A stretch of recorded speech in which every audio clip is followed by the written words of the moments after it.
શું બનાવ્યું મમ્મી? આ મસ્ત મજાનું ઠંડુ ઠંડુ આમ પન્ના શરબત. આમ પન્ના શરબત બનાવ્યો. ઘરે મસ્ત બનાવ્યો. કેવી રીતે બનાવ્યો? એન્ડ શીખવાડું તને હેડો. એનું જો મસ્ત તાજી હે ને એ ખટ્ટી મીઠી કાચી કેરી લઈ લીધી અને છોલી દેવાના આવી રીતે મસ્ત. સોરી સમારી દીદી. હા બેટા, આવું આપણે શાક સમારીએ ને એવા ટુકડા કરી કરી દેવાના. એનું આ એવી રીતે બનાવવાની હે ને તે ચાસણીની ઝંઝટ નહીં કરવાની. એવું? હા જો ધોઈને મસ્ત સમારી દીધી અને હવે એમાં 500 ગ્રામ જેવી કેરી હતી એટલે 500 ગ્રામ જેવી સાકર લીધી અમે. સાકર લીધી આપણે, હા. ખાંડ નહીં યુઝ. હા ખાંડ નહીં લીધી. ખાંડ લેવી હોય તો થોડી ઓછી લો ને તો ચાલો. બરાબર. આપણે રસ્તો આવી જાય તો હા અવાજ એટલે કેટલો સાકરનો આવે. અવાજ આવે ને એટલા માટે. એટલે આ પાઉલ ભરી અને ખાંડ લઈ લીધી, સાકર લઈ લીધી મોટી બરાબર. સાકર અને પાણી થોડુંક જ રેડવાનું આટલું જ. એક નાની વાટકી. હા કશું નાખવાનું નહીં હવે અને 4-5 સીટી કરી દેવાની. કરી દો. હા આ તો સિટીમાં રહે. આવું બનાવું હતું એટલાનો હું મસાલો બનાવી દઉં. અંદર જે અંદર એડ કરવાનો હોય ને જો અડધી ચમચી કાળું મીઠું. બરાબર. આપણે પીસેલું જ છે. હા પીસેલું છે. સાદું મીઠું. અને 1 ચમચી આપણે રેગ્યુલર સાદું. 2 ચમચી વરિયાળી અને 1 ચમચી જેવા કાળા મરીનો પાવડર.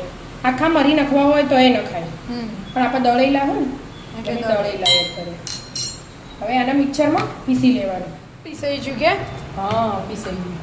પાવડર મસ્ત તૈયાર. મસ્ત પાવડર થઈ જાય ને હવે ફુદીનાના પત્તા તાજા તાજા લઈ લીધા ઈમો એમાં એડ કરી દેવાના અને અંદર લીંબુ નીચોઈ દેવાનું એક આખું.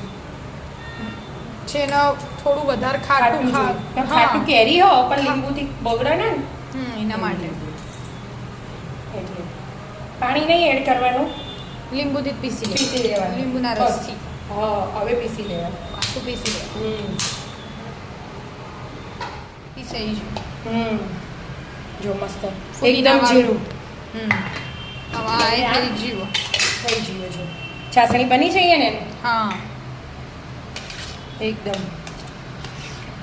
હવે સીધું આના બ્રેન્ડલ ફેવરી દેવાનું. જો ચાસણી બની જઈએ હવે બ્રેન્ડલ ફેવરી દેવાનું પહેલા.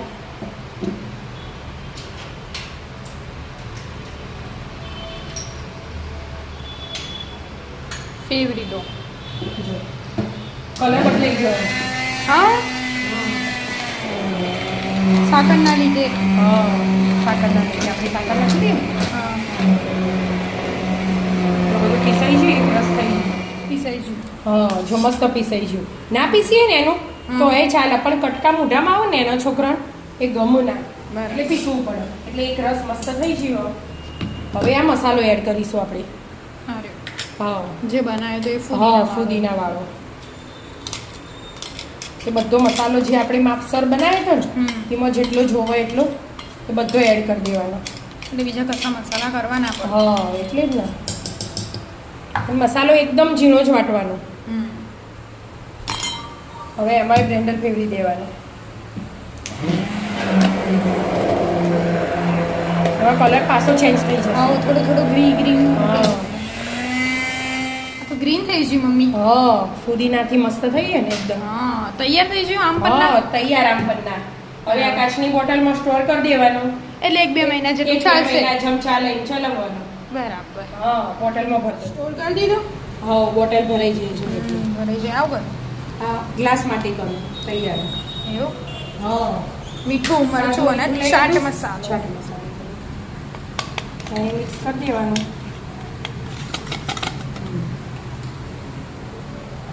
હવે લીંબુથી ખાલી મસ્ત પીવડી દેવાનું 2 ગ્લાસમાં. એટલે ચોટી જાય મસાલો. બસ ચોટી ગયો મમ્મી. તીખું લાગે ભાઈ. મસ્ત લાગે ખટ્ટું મીઠું. તીખું લાગે. ના લગાવવાના તો લગાવી નહીં. લગાવી દીધું. લગાવ્યું બંને લગાવ્યું. બંને લગાવ્યું. ભૂલી જઈ એટલી વાર માટે થઈ ગયું મસ્ત.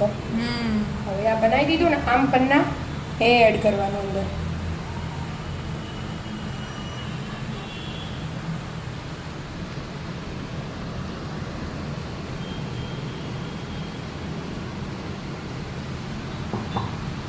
હવે બરફ લઈ લેવાનો 1 2 એટલે એકદમ મસ્ત ઠંડુ થઈ જાય. પછી હાલ બનાવીને એટલે બહુ ઠંડુ નહીં થયું. પછી ફ્રીજમાં મૂકેલું હોય ને આપણે આરી બોટલ, એ તો પછી બરફ નહીં લેવાનું, એટલું પાણી એડ કરી દેવાનું.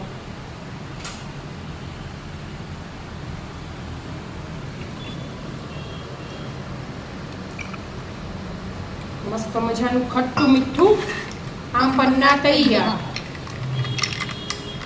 મિક્સ કરી દેવાનું. હા, કાચી કેરી આવતી હોય ને એના એટલે જ બની જાય. પછી આવવાના ને ત્યારે ના બના બધું. એટલે ગરમીની સિઝનમાં અને કેરી હારી દુખે ના લાગે. મસ્ત મિક્સ થઈ જાય. આમ પન્ના તૈયાર. આવી જાઓ મિત્રો, મસ્ત મજાનો આમ પન્નાનો શરબત પીવા. રાધે રાધે. રાધે રાધે.